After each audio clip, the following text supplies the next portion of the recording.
Les enseignements qu'on a commencé depuis 2 semaines. Mais aujourd'hui, on va essayer de mettre un peu tout ça ensemble en nous posant une seule question. Est-ce que nous avons un plan pour survivre la 70e semaine de Daniel? Amen. Amen. Et très rapidement, je vais faire un petit résumé de ce qu'on a retenu de fameuse semaine de Daniel. C'est dans les livres de Daniel 9, versets 24 à 25. La Bible dit « 70 semaines ont été fixées sur ton peuple et la ville sainte pour faire cesser les transgressions, et mettre fin au péché, pour expier l'iniquité et amener la justice éternelle, pour sceller la vision et les prophètes, et pour oindre le Saint de Saints. Sachez-les donc et comprends. Depuis le moment où la parole a annoncé que Jérusalem sera rebâtie jusqu'au Messie, au conducteur, il y aura 7 semaines et 62 semaines. Les places et les fossés seront rétablis, mais en des temps fâcheux. Après les 62 semaines, le Messie sera retranché, il n'aura pas de successeur. Le peuple d'un chef qui viendra détruira la ville et les sanctuaires, et sa fin arrivera comme par une inondation. Il est arrêté que les dévastations dureront jusqu'au terme de la guerre. Il fera une solide alliance avec plusieurs pour 1 semaine, et au milieu de la semaine, il fera cesser les sacrifices et l'offrande. Les dévastateurs commettra les choses les plus abominables jusqu'à ce que la ruine et ce qui a été résolu fondent sur lui. Amen. Amen.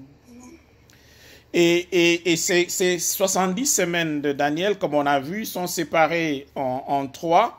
Il y a d'abord les premières semaines, en fait, les premières 7 semaines, 7 fois 7, ça fait 49 ans, qui correspondent à la reconstruction du temple de Jérusalem, dont l'ordre avait été donné par le roi Artaxerxès, 445 ans avant Jésus-Christ.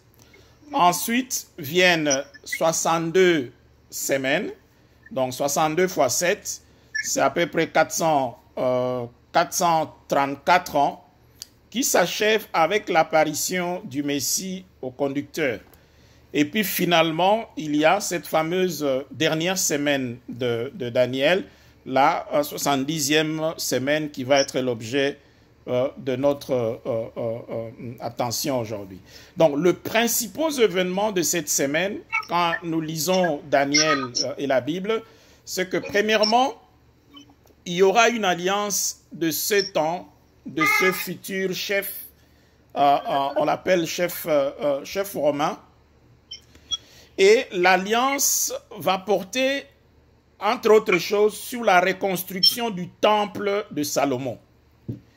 C'est extrêmement important parce que dans les Écritures, notamment dans la tradition juive, ils tiennent à la construction du 3e temple, après celui qui a été détruit en l'an 70 après Jésus-Christ.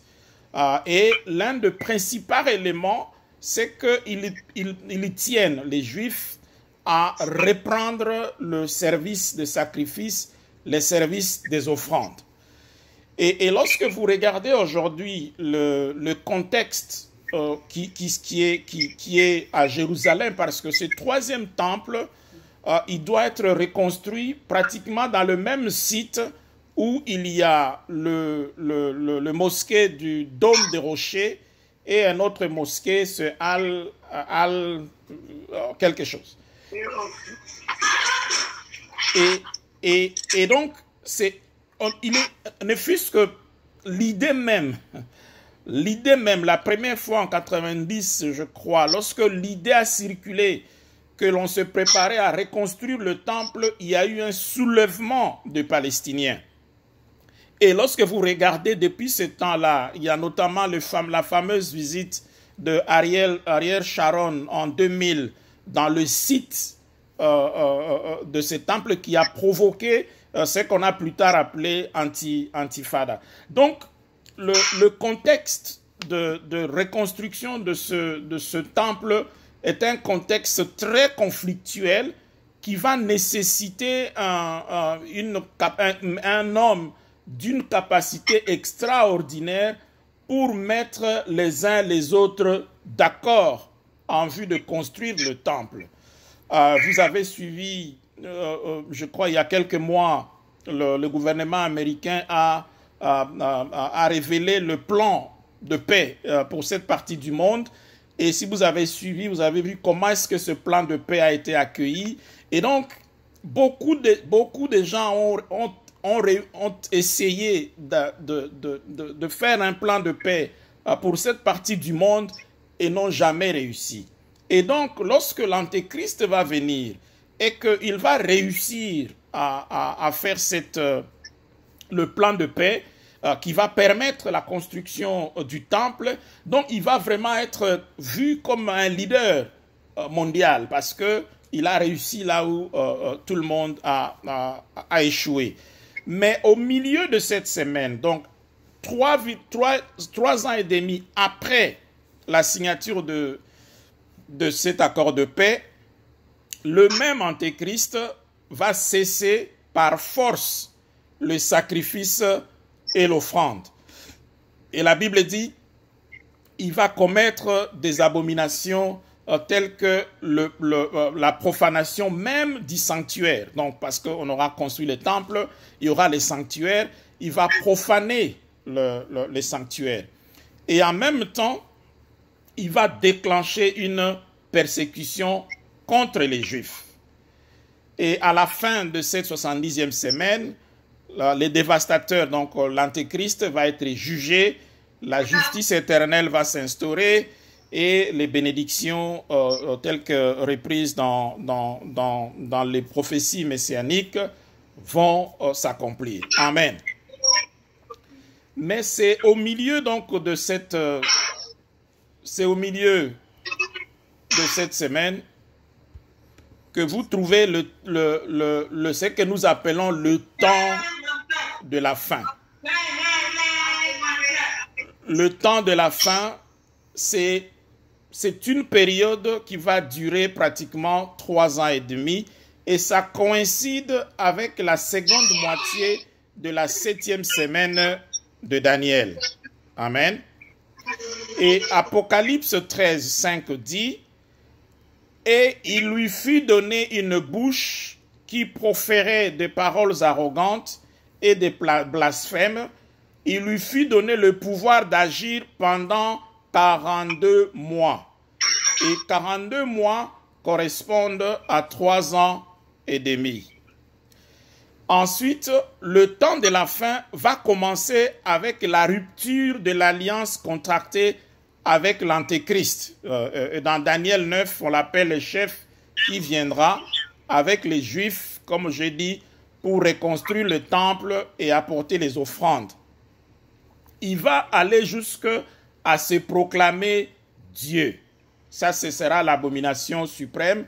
Et d'ailleurs, le Seigneur lui-même dit dans Matthieu 24, verset 15, « C'est pourquoi lorsque vous verrez l'abomination de la désolation dont a parlé le prophète Daniel, établi en lieu saint, que celui qui lit fasse attention. » Et toute cette période, donc le temps de la fin, qui est dans la deuxième partie de la 70e semaine de Daniel, cette période s'achèvera par le châtiment de l'impie, donc de l'Antéchrist, et l'apparition du Seigneur glorifié. Dans 2 Thessaloniciens 2:8, Paul dit: « Et alors paraîtra l'impie, que le Seigneur Jésus détruira par le souffle de sa bouche et qu'il écrasera par l'éclatement de son avènement. » Et Apocalypse 19:19 dit: « Je vis la bête, le roi de la terre et leurs armées, rassemblés pour faire la guerre à celui qui était assis sur le cheval et son armée. Et la bête fut prise, et avec elle le faux prophète, qui avait fait devant elle des prodiges par lesquels il avait séduit. Vous rappelez la prédication du pasteur Claude, la présentation du pasteur Claude hier, encore une fois, ces thèmes de séduction. Il avait séduit ceux qui avaient pris la marque de la bête et adoré l'image. Ils le furent tous les deux jetés vivants dans le temps ardent de feu et de soufre. Qu'est-ce que cela veut dire pour nous? Comment survivre à cette semaine, cette fameuse 70e semaine de Daniel? Ce qu'il faut retenir, premièrement, c'est que la porte sera un jour fermée. La porte sera un jour fermée. Rappelez-vous du temps de Noé. Noé a reçu le message de bâtir l'arche parce qu'il y aura les déluges. Le message a été plusieurs années répandu, distribué au temps de Noé, mais très peu y ont fait attention. Jusqu'à ce qu'un jour, l'arche a été fermée. La même chose va se passer. Quand vous regardez dans Matthieu 25, 7 à 10, ça c'est l'histoire de vierges folles et sages. La Bible dit, alors toutes ces vierges se réveillèrent et préparèrent leurs lampes.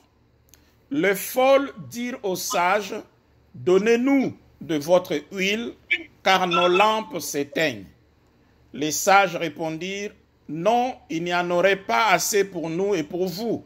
Allez plutôt chez ceux qui en vendent et achetez-en pour vous. Pendant qu'elles allaient en acheter, l'époux arriva. Celles qui étaient prêtes entrèrent avec lui dans la salle de noces et la porte fut fermée. Lorsque la porte va se fermer, il n'y aura plus personne pour l'ouvrir. Et le Seigneur lui-même, dans Ésaïe 20 à 21, dit, « Va, mon peuple, entre dans ta chambre et ferme la porte derrière toi. Cache-toi pour quelques instants jusqu'à ce que la colère soit passée. Car voici l'Éternel sort de sa demeure pour punir les crimes des habitants de la terre, et la terre mettra le sang à nu. Elle ne couvrira plus le meurtre. » Amen. Donc là également, on parle d'une porte qui va être fermée sur l'ordre de l'Éternel. Dans Apocalypse 1:7, la Bible dit, « Voici, il vient avec les nuées, et tout œil le verra, même ceux qui l'ont percé, et toutes les tribus de la terre se lamenteront à cause de lui. » Oui, Amen. Donc, la première chose que nous devons retenir, c'est que une porte va être fermée. Et ici, c'est vraiment la porte du salut. La porte va être fermée un jour. Nous ne savons ni l'heure ni le temps, mais nous devons avoir suffisamment d'intelligence pour nous préparer afin, le jour où le Seigneur va fermer la porte, que nous soyons dedans. Amen. Amen. Bien-aimés, il y en a qui disent que nous devons continuer la jouissance. Il y a beaucoup de projets qu'on n'a pas encore accomplis. Il y a des choses à faire. J'aime bien la mise en garde de Salomon dans Ecclésiaste 12, verset 1. Il dit ceci, « Jeune homme », évidemment ça s'applique aussi à la jeune femme, « Réjouis-toi dans ta jeunesse. Livre ton cœur à la joie pendant les jours de ta jeunesse. Marche dans le voie de ton cœur selon le regard de tes yeux. Mais sache que pour tout cela, Dieu t'appellera en jugement. » Et donc, si quelqu'un choisit de investir dans la jouissance, Salomon ici dit, ce n'est pas une mauvaise chose, mais simplement, il faut être prêt à répondre parce que Dieu appellera chacun en jugement pendant à la fin de cette semaine de Daniel. Et la conséquence donc pour nous, c'est que nous devons vivre pour plaire à Dieu. C'est-à-dire que dans chaque instant que nous devons vivre, à chaque instant que nous allons vivre, nous devons nous poser cette question: est-ce que si ça nous arrive aujourd'hui, si Dieu décide de fermer la porte aujourd'hui, de quel côté de cette porte serons-nous? Et Paul, ici, dans 2 Corinthiens 6, 15 à 18, il dit: quel accord y a-t-il entre Christ et Bélial? Ou quelle part a les fidèles avec l'infidèle? Quel rapport y a-t-il entre le temple de Dieu et les idoles? Car nous sommes le temple de Dieu vivant, comme Dieu le dit: j'habiterai et je marcherai au milieu d'eux, je serai leur Dieu, ils seront mon peuple. C'est pourquoi sortez du milieu d'eux et séparez-vous, dit le Seigneur. Ne touchez pas à ce qui est impur et je vous accueillerai. Je serai pour vous un père et vous serez pour moi des fils et des filles, dit le Seigneur Tout-Puissant. Amen. Et dans 2 Corinthiens 7, 1, c'est le même Paul qui continue, il dit: ayant donc de telles promesses, bien-aimés, purifions-nous de toute souillure de la chair et de l'esprit, en achevant notre sanctification dans la crainte de Dieu. C'est que Paul est en train de dire que Dieu nous a fait tellement de promesses, des promesses si énormes qui ne serait pas bon pour nous, lorsque la porte va être fermée, que nous soyons du mauvais côté de la porte. Les promesses sont tellement grandes, extraordinaires, que le Seigneur lui-même dit que si c'est ton bras gauche qui t'empêche d'entrer, encore une fois ici une référence à une porte, coupe-la. Si c'est ton bras droit qui t'empêche d'entrer, coupe-la. Pourquoi? Parce que il serait bon pour nous d'entrer dans cette porte avec 100 bras plutôt que de rester du mauvais côté de la porte avec nos deux bras. Amen. Amen. Et donc, il est extrêmement important que nous puissions prendre ce temps ici où nous avons un peu plus de temps pour réfléchir sur ces questions, pour que chacun de nous essaye d'évaluer là où il serait si jamais le Seigneur revient ce soir, si jamais la porte se ferme ce soir, de quel côté de la porte nous allons être. Il serait dommage, et le Seigneur lui-même dit: à quoi sert-il à un homme ou à une femme de gagner le monde entier si il va perdre son âme? En d'autres termes, à quoi aura-t-il servi de gagner toute la terre si tu ne seras pas en mesure d'entrer dans cette porte, si tu ne seras pas en mesure d'être du bon côté de la porte lorsque la porte va être fermée. Alléluia. Amen. Il y a qui disent la grâce nous sommes sauvés par la grâce, donc nous n'avons plus rien à faire, sinon continuer notre vie comme nous le voulons parce que le sceau de la grâce est sur nous. Mais ici, même la grâce elle-même nous enseigne, comme on a vu hier dans Tite 2, 1 à 14, la Bible dit « Car la grâce de Dieu, source de salut pour tous les hommes, a été révélée. » Ici, il parle de Jésus-Christ. Et au verset 12, elle nous enseigne, la grâce elle-même nous enseigne à renoncer à la piété et aux convoitises mondaines et à vivre dans le siècle présent selon la sagesse et la justice et la piété, en entendant la bienheureuse espérance et la manifestation de la gloire de notre grand Dieu et Sauveur Jésus-Christ. Il s'est donné lui-même pour nous afin de nous racheter de toute iniquité et de faire un peuple qui lui appartienne, purifié par lui et zélé pour les bonnes œuvres.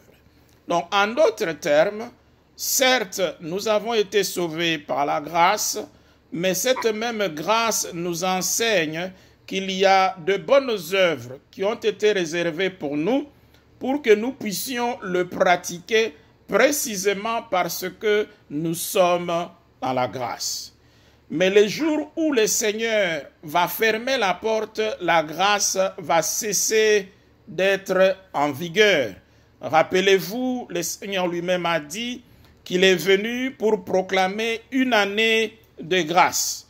Il n'a pas dit 2 ans de grâce, il n'a pas dit 3 ans de grâce, 10 ans de grâce, il a dit une année de grâce.